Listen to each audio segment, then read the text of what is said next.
So the rules of composition are used in photographs to make the arrangement of objects, or people, or things, more interesting to the viewer.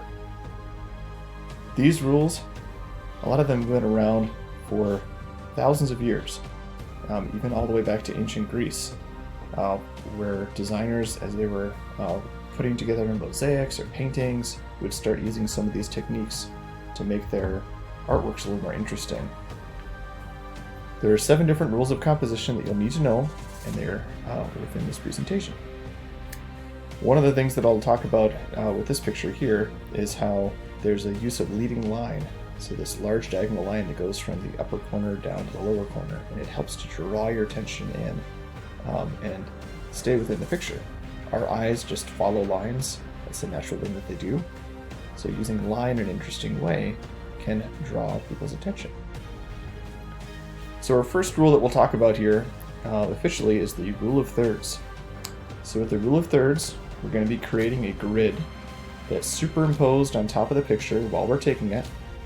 You either have to eyeball it, or if you've got a way to turn the grid on your device or your camera, you might consider keeping that on, so that way as you're composing your pictures, you can make use of the rule of thirds. So the rule of thirds is where you're trying to have your subject be at the intersection points of one of the lines. You could have it cross over 1 or 2 of those points on one side or the other of the frame, but the goal is that you aren't having something be in the very center of the picture, but more off to the side. Another way that you can think about it is having 2/3 of the picture be filled with something and 1/3 not. For example, you could use the ground being 2/3 and the sky being 1/3. But that's basically 2 ways to think about the rule of thirds. Again, having your subject be at the intersection point of the lines, or using 2/3 of the frame for one thing and 1/3 for something else. So here's some picture examples. Just imagine that grid being on there and where the subject is placed in the image. Our next one is called odd numbers. Odd numbers is having an odd grouping of subjects, usually in less than 9, so you could have 1, 3, 5, or 7, and you'd still be having the effects of odd numbers. Generally, if you have arrangements in odd numbers, they tend to be a little bit more interesting, a little more dynamic, rather than just 2 or 4. And by doing this, you'll notice in this image here, we've got 3 groupings. Your eyes begin to move from one grouping to the next and back again. So here's a grouping of 3 doll heads. So certainly 1 would be a good example of odd numbers, but 3 is a real common.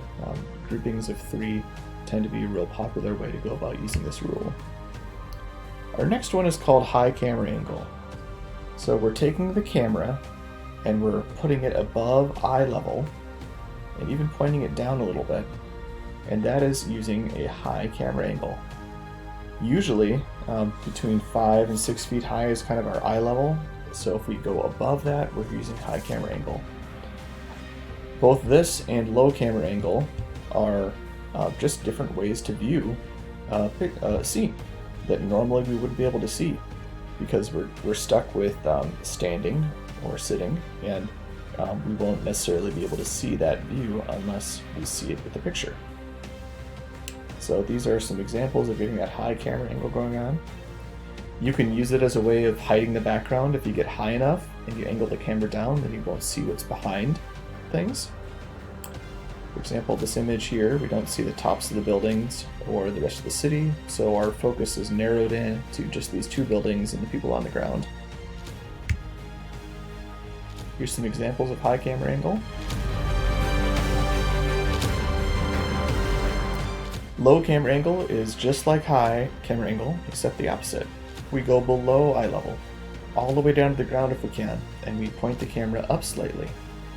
So you'll even see in an image like this and this that our background is a little bit hidden behind your subject. So this is a technique that you can use not only to show people a little bit of a different view of what they normally see, but also if you, again, want to disguise things that are unwanted in the background, You could hide them behind your subject by getting lower and closer to your subject. That'll fill more of the frame and hide the background. Here's some examples. Framing is our next rule of composition. With framing, we're going to be using elements that are in the background or foreground, behind our subject or in front of our subject, to isolate it in. And we're going to use these elements that are behind our subject or in front of them to make it so that they're within those elements. So, for example, this painting picture, the artist is right within the canvas, so they're framed in there. Or a doorway, for example. Somebody's walking right within that doorway and it frames them in. You can use elements in the foreground like this, photographing towards the White House through that fence. Again, here's another example where we have the foreground being used to frame in our subject in the background there. Or you could have things that are behind the subject, like this. The biker is in front of this edge of the bridge, and they're framed within that triangle.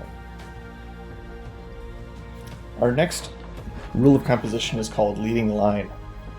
I mentioned that at the start of the presentation, but that's a real common rule to use where you're looking at the use of line in your area that you're photographing, and you try to angle the camera, use perspective to point those lines towards where you want to have the eye lead. So here's some examples of that. Certainly roads and architecture are great to use for that, but you could even find it in the natural environment. Our next one is called off the page. Off the page is all about having your subject go off the edges of the frame. So if you can get the subject to go off at least 3 of the sides, you're probably getting close enough to have this effect happen. We end up finding those compositions a little more interesting because we're not seeing the full picture. We're having to kind of guess what might be on the outside of the frame, and it creates almost a little puzzle for us. So getting in really close is one way to do it, or when you're photographing something large, just don't show that thing going off all the way to the sides. Here's some examples. Here's a dog where the fur is quite large and the photographer got in so close that we don't see the edges of the fur, and we don't know really how large that might be. It could be huge. You're getting in really close to the book here. We've got the pages going off the page.